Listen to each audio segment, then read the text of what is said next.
A quarterly drainage declogging schedule is key to mitigate the flooding along multiple stretches of Taft Avenue from Pasay City all the way to Ayala Bridge in Manila. Thus, a 1.5 billion peso project is needed to bankroll this extensive operation, says DPWH Chief Vince Dizon, who inspected a set of drainages right in front of his alma mater earlier today. Our J.M. Thompson tells us more.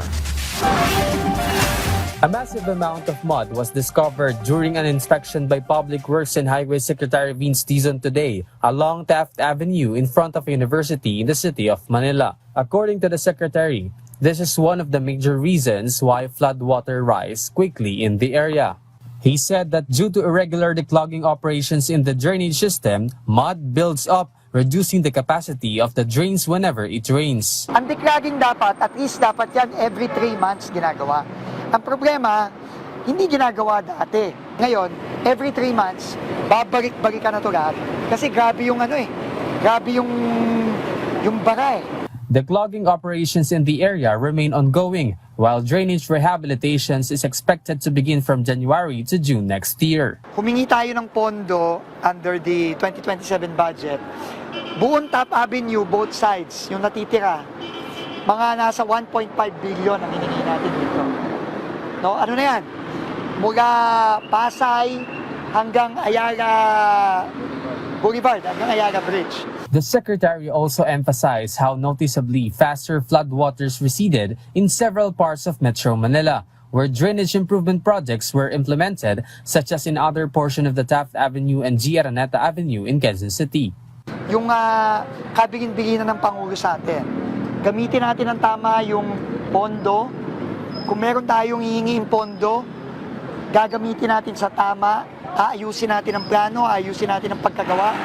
At pag yun ang ginawa natin, kung ano yung nakikita nating magandang epekto sa may Santa Isabel sa Taft, sa G. Araneta, sa Rojas Boulevard, kung saan-saan pa, ganun din ang makikita nating epekto dito sa Taft Avenue, sa buong Taft Avenue. Meanwhile, the Department of Public Works and Highways or DPWH will coordinate with the Metropolitan Manila Development Authority or MMDA to catch those allegedly intentionally clogging drainage in Metro Manila, according to an interview with MMDA General Manager Nicolas Torre III. Kailangan hulihin yun. Kung sino man ang mga nananadya at nagsasabotahe, diba dapat ipakulong lahat yun, hulihin dapat yun. So makikipagtulungan tayo sa MMDA na mahuli ang mga lukulukong yan. Kasi perwisyo yung binibigay nila eh. The Secretary further stressed that a formula is needed to completely eradicate flooding, especially in flood-prone areas such as continuous declogging and dredging operations in waterways, widening of drainage systems, and ensuring pumping stations are operational. The agency continuously reminds the public about the major impact of improperly disposed trash. Kailangan ayusin naman natin yung pagtatapon ng basura. Diba? Kasi ang problema, pagka dumating yung tubig, inaanod gan yung basura.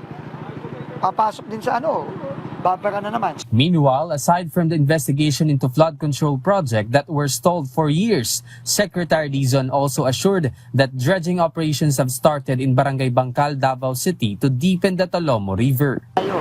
Kasi sa tagal-tagal na panahon, walang nangyayari dyan. So ayusin na natin ngayon, gawin natin ang tama, and then siguro by next week, magsisimula na rin tayo sa pagtataas ng dike doon. The DPWH projects and monitoring will not stop in ensuring that our fellow countrymen will have proper and safe communities both inside and outside Metro Manila. J.M. Thompson for The Nation.